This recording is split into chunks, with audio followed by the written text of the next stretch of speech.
Little Medina, oh my sweet Medina, I cannot forget you, dear Medina.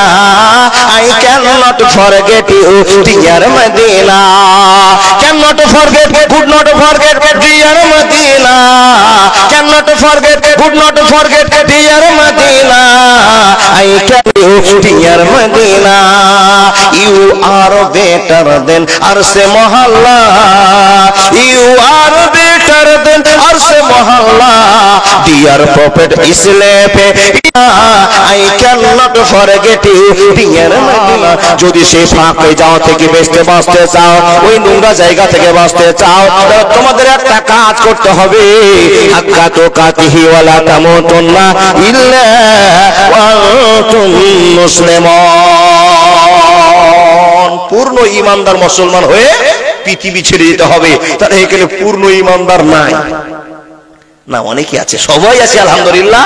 আল্লাহ জানে এর ভিতরে কে ভালোবাসার প্রতীক আর কে ভালোবাসার প্রতীক নয়। কিন্তু আমরা যে মুসলমান, তো এইটাতে কোনো তো সন্দেহ নাই। মুসলমান ছাড়া কি কেউ আছে এখানে? সবাই মুসলমান ইনশাআল্লাহ। এবার হাত দেখে বলো তো কে কে মুসলমান? আলহামদুলিল্লাহ। আল্লাহ এই সব মানুষগুলোকে তুমি জান্নাতি মানুষগুলো কবুল করে নাও, বলুন আল্লাহুম্মা আমিন। নামান ভাই হাত। তাহলে মুসলমান হয়ে যে আপনি বসে আছেন, মুসলমান হয়ে আপনি লাভ করেছেন না লস করেছেন গো? লাভ করেছেন। কি লাভ? বাসে যাবেন, বাস থেকে ধরে নামিয়ে দিয়ে আপনাকে বলে জয় শ্রীরাম বল, তো এটা লাভ। ট্রেনে যাবেন, ট্রেন থেকে ধাক্কা দিয়ে ফেলে দিবে, আপনি কষ্ট পেয়ে মরে যাবেন, এটা লাভ না। মুসলমান আপনি হয়েছেন, মুসলমানকে আল্লাহ সম্মানী বানিয়েছে, কিন্তু মুসলমানকে সম্মানী বানার পর মুসলমান নিজের খেয়াল খুশিতে পৃথিবীতে চলতে শুরু করেছে, আল্লাহ এবং আল্লাহ রাসূলের কাছ থেকে দূরে সরেছে, যার জন্য পৃথিবী জুড়ে অশান্তির একটা প্লাবন মুসলমানের উপরে চলতে শুরু হয়েছে।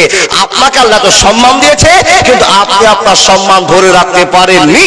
তাই তো আন্তর্জাতিক ক্ষেত্রে আপনার মতো আমার মতো মুসলমানের একটা দুর্নীতি মুসলমান আপনি জেনে নেন, আপনি এখন পৃথিবীর শ্রেষ্ঠ মানুষ, কবরেরও শ্রেষ্ঠ মানুষ, আখিরাতেরও শ্রেষ্ঠ মানুষ।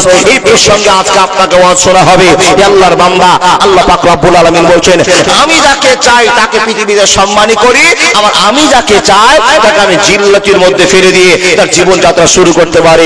এই প্রমাণ সাপেক্ষে আপনাকে কথা বলতে আরম্ভ করলাম। মুসলমান শুধু আজকে ওয়ানলি কথা বলে যাব, আল্লাহ আপনাকে কত দাম দিয়েছে, কত সম্মান দিয়েছে, এই সম্পর্কে আপনাকে কিছু কথা বলে যাচ্ছি।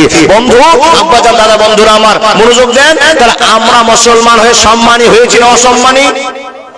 সম্মানী। সম্মানীগুলোর কারণ কিছু আছে, অসম্মান হওয়ার কারণ কিছু আছে। ছেড়ে দিলাম, আপনাকে আল্লাহ সম্মান দিয়েছে, তার কারণ পৃথিবীতে আমরাই শুধু সংখ্যালঘু না আমাদের চাইতে আরো কেউ সংখ্যালঘু আমাদের জনগোষ্ঠী আছে? দিবেন, আমরা শুধু সংখ্যালঘু মুসলমানেরা না আমাদের সাইডে আরো কিছু ধর্মের লোক সংখ্যালঘুতে পড়েছে? বলুন, আরো আছে। তাহলে সেই সংখ্যালঘুদের সঙ্গে কোনো বিরোধ নেই। যত বিরোধ আছে পৃথিবীতে, যত মুসলমান আল্লাহকে বিশ্বাস করে সেই সংখ্যালঘুদের সঙ্গে মানুষের বিরোধ আছে। কথা ঠিক বললাম, ভুল বললাম না? তাহলে বুঝে নিতে হবে, যেই জিনিসটা শোনার পিছনে মানুষের একটা চাহিদা আছে, চাহিদা আছে। শোনার পিছনে সবার চাহিদা আছে। তা আপনি এখন শোনা, আপনারও চাহিদা আছে। আল্লাহর বান্দা, আপনাকে একটু ছোট্ট করে বোঝা যায়। আল্লাহ রাব্বুল আলামিন বলেছেন, এ মানুষের দল, তুমি কি বুঝবা না আমি আল্লাহ তোমাকে দয়া করে মুসলমান বানালাম? হে রাব্বুল আলামিন, তাহলে কি তোমার দয়াতে আমরা মুসলমান হলাম? হ্যাঁ হ্যাঁ হ্যাঁ, আল্লাহর দয়া ছাড়া মুসলমান হওয়া যাবে না। কুরআন সেটা প্রমাণ করে বলেন, ইন্নাকা লা তাহদি মান আহবাবতা ওয়ালাকিন্নাল্লাহ ইয়াহদি মান ইয়াশা ওয়া হুয়া আ'লামু বিল মুহতাদিন। বন্ধুরে আমার, এক এক করে কথাগুলো বলতে আপনাকে শুরু করলাম। মুসলমান বোঝার চেষ্টা করুন। রব্বুল আলামিন বলছেন, আমি যদি দয়া না করতাম তুমি মুসলমান হতে পারতে না। আমি যদি দয়া না করতাম মুহাম্মদ উম্মত হতে পারতে না। আমি আল্লাহ দয়া না করতাম তোমাকে আমি পরামর্শ দিয়ে জাহান্নাম থেকে বাঁচার চেষ্টা করতাম না। চট করে প্রশ্ন করে বলবেন, মাওলানা আল্লাহ আমাদের এত দয়া করেছেন, তারপরে পরামর্শ দিয়েছেন। ওই পরামর্শগুলো কি কি একটু আপনি আমার সামনে বলবেন কিনা? হে মানুষের দল, কোরআন শুনলে হাজার হাজার আল্লাহর পরামর্শ আপনার কাছে ছুটে আসবে। একটা ছোট ওয়ার্ডকে আপনার মাথায় তুলে দিলাম। এই ওয়ার্ডটা হলো সবাই মনে মনে জানে, সবাই অন্তরে ভালোবাসা দেখিয়েছেন। বন্ধু আমার, এই ওয়ার্ডের নাম হলো, এই ভালোবাসাটার নাম হলো, আল্লাহ আপনাকে সম্বোধন করে বলছেন, ইয়া আইয়ুহাল্লাযীনা আমানু। এর মানেটা কি? এর প্রশংসা কি? এর ব্যাখ্যা বিশ্লেষণ কি? ছোট্ট করে আপনাকে বলতে আরম্ভ করলাম। এখানে সম্বোধন করে আল্লাহ রাব্বুল আলামিন বলছেন, ইয়া আইয়ুহাল্লাযীনা আমানু লা তুলহিকুম আমওয়ালুকুম ওয়ালা আওলাদুকুম আন যিকরিল্লাহ। আমায় গাইতে দাও, দয়াল বাধা দিও না, মনের কথা বলতে দাও, জবান বন্ধ করো না। অন্ধকারে রইল যারা, দুই কুল হারাইল তারা, হেদায়েতের আলো দিও, গুমরাহিতে রেখো না, আমায় গাইতে দাও, দয়াল বাধা দিও না, মনের কথা বলতে দাও, জবান বন্ধ করো না। বন্ধুরে, আল্লাহর কাছে আপনি প্রশংসা করে বলুন, আল্লাহ যাদেরকে তুমি দয়া করনি তাদেরকে তুমি হেদায়েত দাওনি, যাদেরকে তুমি দয়া করেছো তাদেরকে দয়া করে মুসলমান বানিয়েছো। শুধু তাই নয়, শুধু তাই নয়, বাঁচবার জন্য, জাহান্নাম থেকে বাঁচার জন্য নবী মুহাম্মদকে নেতা করে পাঠিয়েছো। শুধু তাই নয়, শুধু তাই নয়, আল্লাহ মুসলমানকে বাঁচাবার জন্য বারবার তুমি পরামর্শ দিয়ে, ইয়া আইয়ুহাল্লাযীনা আমানু লা তুলহিকুম আমওয়ালুকুম ওয়ালা আওলাদুকুম আন যিকরিল্লাহ। একটা পরামর্শ দিয়েছো। নম্বর 2 পরামর্শ, হে রব্বুল আলামিন আবার মুসলমানকে ডাক দিয়ে বলছো, হে মুসলমান তোমরা কান খুলে শুনে নাও, তুমি নিজে বাঁচো, আবার তুমি নিজের পরিবারকে আগুন থেকে, তোমাকে আমি ভালোবাসি বলেই তোমাকে বাঁচাবার চেষ্টা করলাম। কোন জায়গা থেকে বাঁচাবার চেষ্টা করলেন? হে মানুষের দল, ইন্না জাহান্নামা কানাত মিরসাদা লিত্তাগিনা মাআবা। বন্ধুরে আমার, যে খবর আপনার জানা নেই, যে খবরটা আপনার মাথায় কোনোদিন ওঠেনি, যে কষ্টের স্বাদ আপনি কোনোদিন চিখেননি, হে মুসলমান সেই কষ্ট থেকে বাঁচার জন্য বারবার আপনাকে পরামর্শ দিয়েছে। হতভাগা, আজও পর্যন্ত আমরা আল্লাহকে চিনতে পারলাম না। দেখেন, আল্লাহ আপনাকে এত ভক্তি ভরে ভালোবাসা দেখিয়েছেন। একটা ছোট্ট আপনার সামনে বলে যায়, কি কথা, একটা কবিতা। আল্লাহর কাছে প্রশ্ন একটা, দেখেন, আমাদের তুমি সব কিছু দিয়ে, খুব গুরুত্ব দিয়ে বুঝবেন, আমাদের তুমি কিছু দিয়ে নিজে কি পেয়েছ প্রভু আমার?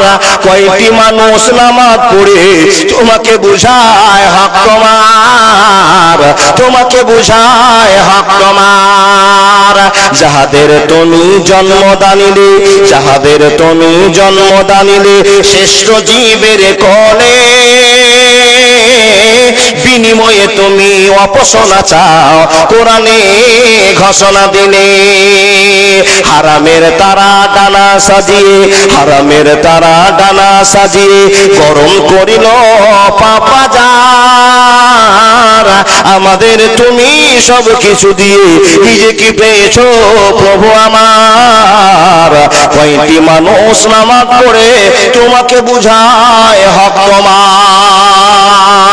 কিছু বুঝলেন? কিছু বুঝতে পেরেছেন বাবা?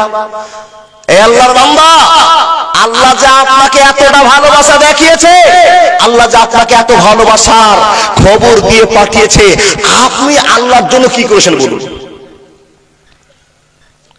বলে মাওলানা আমি নামাজ পড়ি, কেউ বলবেন আমি দান করি, কেউ বলে আমি সাদকা করি, ভালো ভালো কাজ করি। এ মুসলমান, এইটুকু দিলেই কি আল্লাহ সন্তুষ্ট? আল্লাহর হক আদায় হয়ে গেল? না। মসজিদে আযান হচ্ছে, হাইয়া আলাল ফালাহ,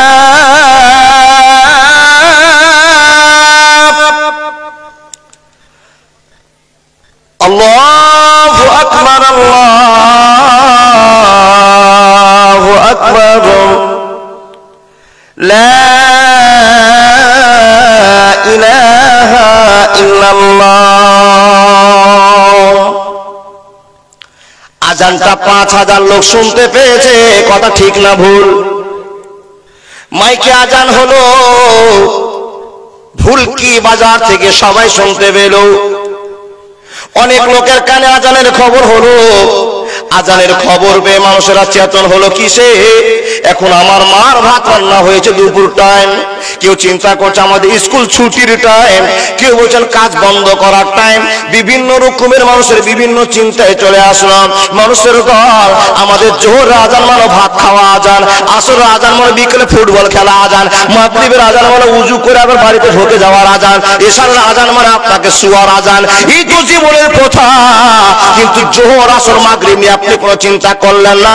মসজিদে আজান হলো, আপনাকে সুন্দর করে মসজিদ ডাক দিয়েছে। এবার ফুলকিতে হাজার হাজার লোক বসে আছে, ইমানদার লোকেরা চোখ আরম্ভ করে আজান হয়ে গিয়েছে। এ বন্ধু হাজার মানুষ বসে আছে।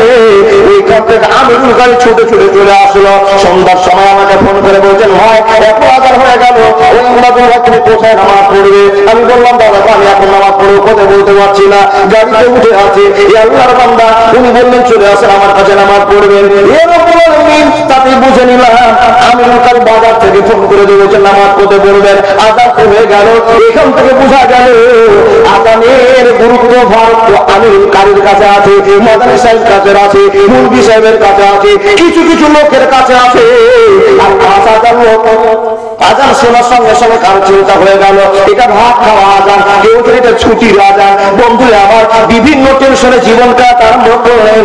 একবার ভাবলেন না আপনাকে আল্লাহ এত ভালোবাসা দেখিয়েছে, আর আল্লাহ সে ভালোবাসা কবুল করার জন্য তোমাকে দুপুর বেলা ডাক দিয়েছে, আমাকে এই জায়গায় উপস্থিত হতে হবে। হাজার হাজার মুসলমান বেঈমানের উপর থেকে গেল, মাত্র ৫ জন লোক সেই বাজার থেকে চলে এসে মসজিদে জামাত চালু করে দিল। হে মুসলমান, আপনার কাছে প্রশ্ন, গ্রামে ৫,০০০ লোক বসবাস করবে, আর এই গ্রামের মাত্র ৫টা লোক মসজিদে নামাজ পড়বে। এই ইবাদতের দরকার নাই, ইবাদতের দরকার নাই, দরকার নাই। মানুষকে আল্লাহ প্রশ্ন করে বলছেন, আল্লাহকে ভালোবাসার সাথে আপনি উত্তর দিয়ে বলেন, আমাদের তুমি সব কিছু দিয়ে কি পেয়েছো প্রভু আমার?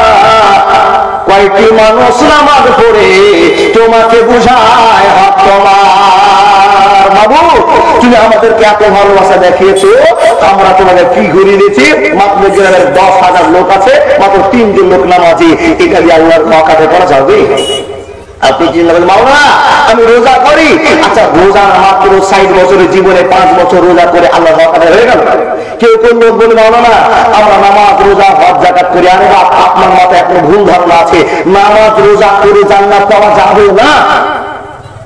সুবহানাল্লাহ, আপনি বলে মুরগি সাহেব এই কোন ওয়াজ শুরু করেছেন আপনি? নামাজ রোজা করে জান্নাত পাওয়া যাবে না বলে? হ্যাঁ ঠিকই বলছি। যে সমস্ত লোকেরা আপনার ভাবছেন নামাজ পড়েছে ক্লিয়ার হয়ে গেছে, জান্নাত আশা করিয়েন না। রোজা করেছে ঝামেলা মিটে গেছে, আশা করিয়েন না। বলে কেন? নামাজ রোজা হজ যাকাত the foundation of Islam is based on biblical trees. নবী মুহাম্মদের বৈশিষ্ট্য আপনার কাছে প্রচার আছে।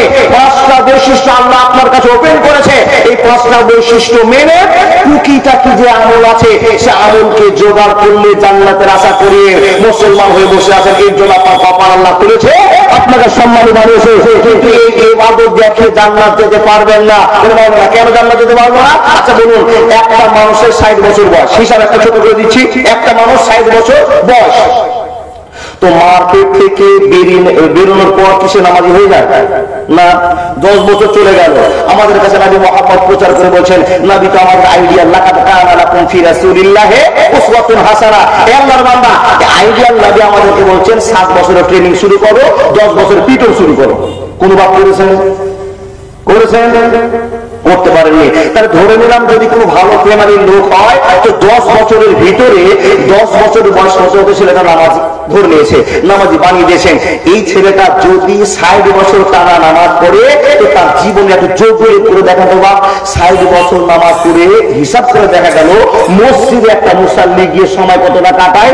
খুব জোর সারা 24 ঘন্টাতে 15 মিনিট করে যদি সময় দেয় তো 5-15 কত 75 মিনিট। তাহলে 1.5 ঘন্টার বেশি না কম? কম। আমি ধরে নিলাম 1.5 ঘন্টা।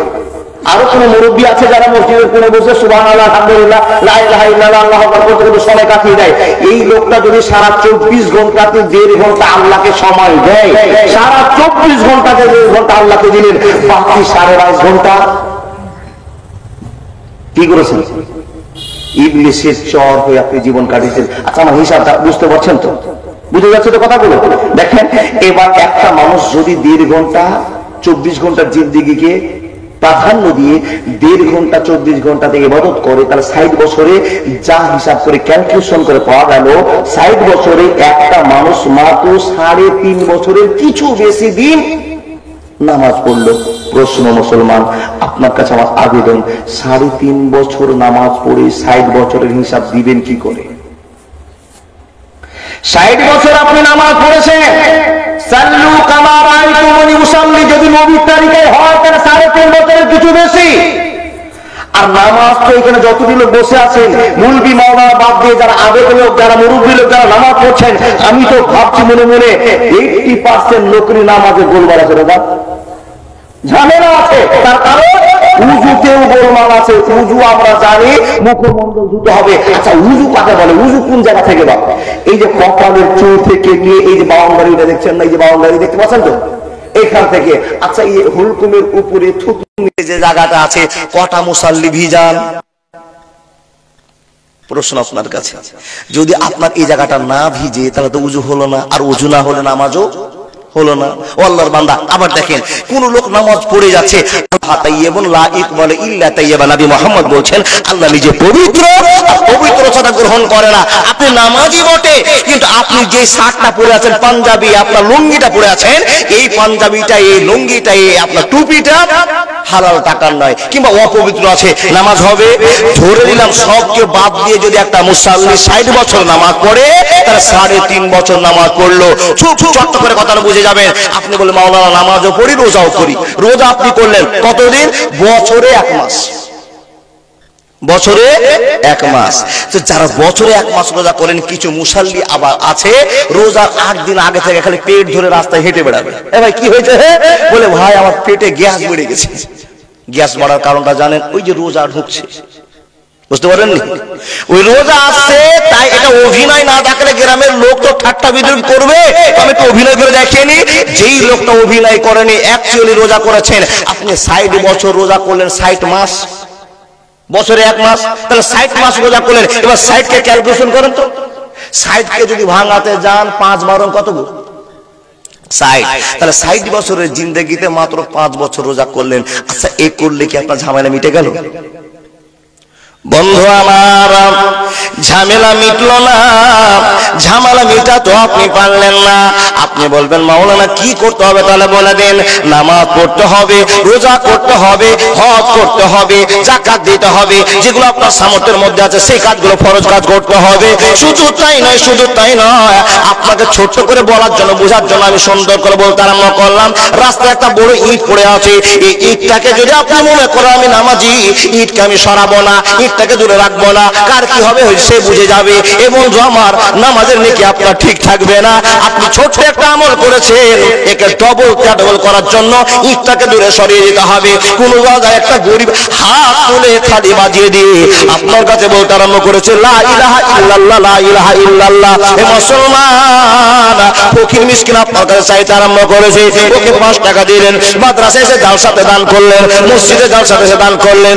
সব এডিশনাল আমলগুলোকে যখন এক জায়গায় জড়ো করে দিলেন, হে আল্লাহর বান্দারা, তখন নামাজ রোজার নেকি আপনাকে চটচট করে উপর দিকে নিয়ে চলে গেল।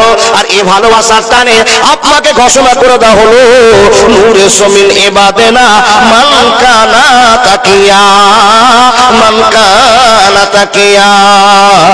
হে মুসলমান, এই সমস্ত আমল যদি জোড়ো না হয়, আপনার জান্নাতের খবর হবে না, হবে না, হবে না। আপনাকে বুঝাই কি করে? 9:30।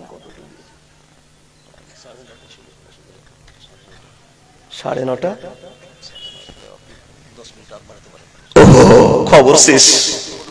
জি জি, আলহামদুলিল্লাহ। যোগ্য সভাপতি পাশে বসেছেন। বাবা, আমি এখানে এসে আগে ক্লাস করলাম, কোরআনকে এত ইজি করেছেন, আমি যেটা জিজ্ঞেস করছেন পট পট করে উল্টাচ্ছেন আর বলেছেন এটা দেখেন এটা দেখেন। আপনারা দেখলেন আমি ছবি করলাম। হে আল্লাহ, তুমি যাকে সম্মান দিয়েছো, যাকে অধিকার দিয়েছো, তাকে এইরকম ভাবে অধিকার দিয়েছো, যাকে তুমি ভালোবেসেছো তার প্রতি তোমার ভালোবাসা কি আছে আমরা বুঝে নিতে পেরেছি। হে আল্লাহর বান্দা, আমাদের প্রতি আল্লাহ দয়া করেছেন কি দিয়ে? আমাদেরকে মুসলমান বানিয়ে। এটা কম বড় দয়া নয়। জানেন বাপ, শুনে নেন, মুসলমান একমাত্রই জান্নাতে যাওয়ার অধিকার রাখে। পৃথিবীর কেউ মানুষ, আপনারা কোনদিন ওয়াজ শুনেছেন কোন অমুসলিমেরা জান্নাতে যাবে? কোনদিন ওয়াজ শুনেছেন? শুনেছেন গো? না। কিন্তু একদিন ওয়াজ শুনেছেন। কি ওয়াজ শুনেছেন? অমুসলিমদের ছোট ছোট নাবালক বাচ্চারা জান্নাতে যাবে। মুসলমান তো ঢালা ভাবে যাবে আল্লাহ দয়াতে। টাইম শর্টের জন্য কেটে ছেড়ে বলতে আরম্ভ করলাম। মুসলমান তো যাবে আল্লাহ দয়াতে। যারা জাহান্নামে চলে গিয়েছে তাদেরকে আল্লাহ দয়া করে নাহারে হায়াতে গোসল করে পিছন দিকে একটা ঝান্ডা গেড়ে দিয়ে দয়ার সাগরে ভাসিয়ে দিয়ে আপনাকে আল্লাহ জান্নাতে দিবে। এটা মুসলমানের ভালোবাসা। মুসলমান বাদে জান্নাতে যদি থাকে, অমুসলিমদের ছোট বাচ্চারা, ওরা কারা? যারা নাবালক অবস্থায় মরে গিয়েছে। আল্লাহর বান্দা হযরত আনাস জিজ্ঞেস করলেন, ইয়া রাসূলুল্লাহ, তাহলে অমুসলিমদের আনাস রাদিয়াল্লাহু তাআলা আনহু বলছে, জি গালেবান ভুল হয়ে যাচ্ছে বাবা। আনাস রাদিয়াল্লাহু তাআলা আনহু জিজ্ঞেস করছেন গালেবান, সন্দেহ মনে করে বললাম, নবী গো, তাহলে অমুসলিমদের ছোট ছোট বাচ্চারা যে জান্নাতে যাবে, এই ছেলেগুলোদের কাজ কি? এদের সম্মান কি?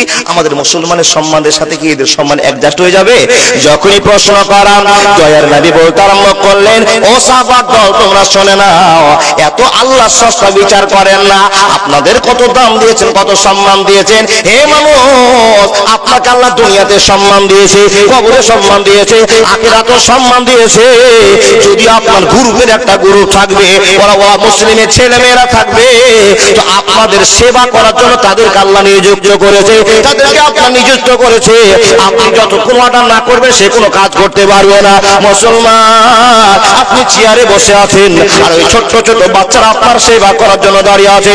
আমার জন্য পানি নিয়ে আসো, ছোট করে গিয়ে পানি নিয়ে আসলো। এই আল্লাহর বান্দা শুনে যান, এক কথা বুঝাতে আরম্ভ করলাম, আপনার দুনিয়াতে দাম, আপনার কবরে দাম, আপনার আখিরাতেও দাম।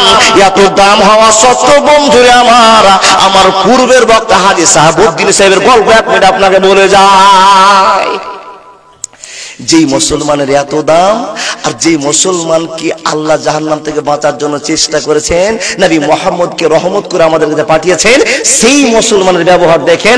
আজকে 5 জন পুলিশকে ধরেছে। কিসের জন্য ধরেছে? বলে এরা রেপকারী, রেপ করেছে। তো এই 5 জনকে ধরতে গিয়ে দেখা যাচ্ছে 4 জনই মুসলমান, একটা মাত্র হিন্দু। হে আল্লাহর বান্দা, নবী মুহাম্মদের বৈশিষ্ট্য আপনার জীবনে থাকতে হবে। এটা আপনাকে বারবার ওয়াজ শোনা হয়েছে। আমরা মুসলমান, নবী মুহাম্মদের আইন অনুযায়ী চলবো, এটা তো আমরা সিদ্ধান্ত করেছি নাকি বাপ? ও আল্লাহর বান্দা, দেখেন, হযরত মুহাম্মদ তো আপনাকে মার্ডার করতে বলেনি, আপনাকে গাঁজা খেতে বলেনি। আপনি যাচ্ছিলেন, এক ট্রাক ছেলে যাচ্ছে, ওদের ভিতরে 50 জন ধরা পড়েছে। ও আল্লাহর বান্দা, 50 জনের ভিতরে 30 জনই মুসলমানের বেটা গাঁজার অপরাধে ধরা পড়েছে। জোরে বলুন নাউজুবিল্লাহ। আপনাকে আল্লাহ তো সম্মানী বানিয়েছে। বলে মাওলানা, আমাদের সম্মানটা কি আপনি বলুন তো? খালি সম্মান সম্মান করছেন, তো সম্মানটা কি আপনি দেখে নেন। আল্লাহর বান্দা, লা ইস্তাখিরুনা সাতা ওয়ালা ইস্তাকদিমুন, কে কখন কোন দিন মরবো পৃথিবী জানি কেউ।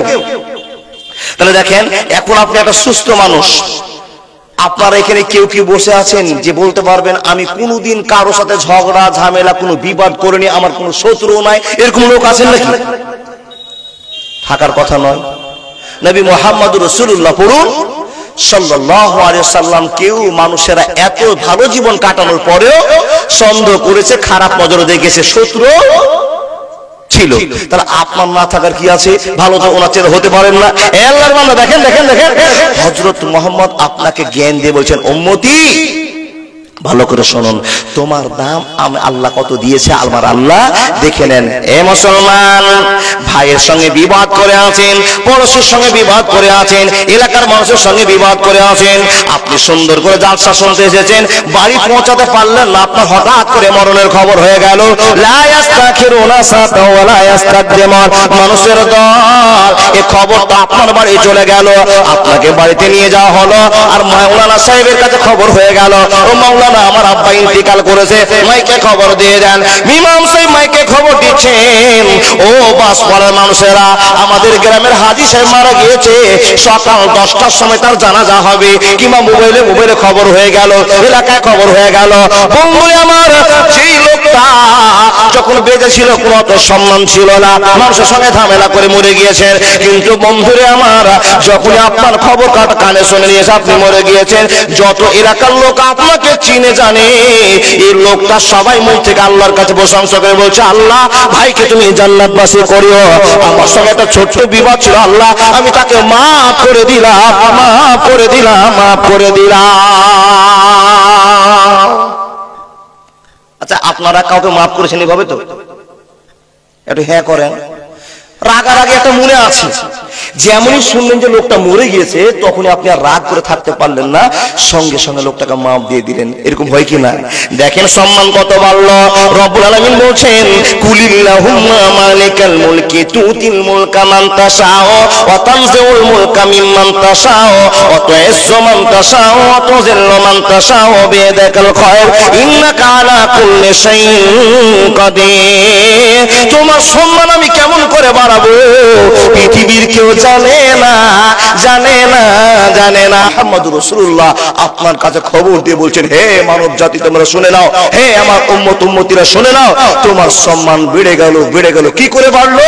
যখনই আপনার মরণ হলো, মরণের সঙ্গে সঙ্গে গ্রামের কিছু মুরব্বী মানুষেরা এসে আপনার কাফন দাফনের ব্যবস্থা শুরু করে দিয়েছে।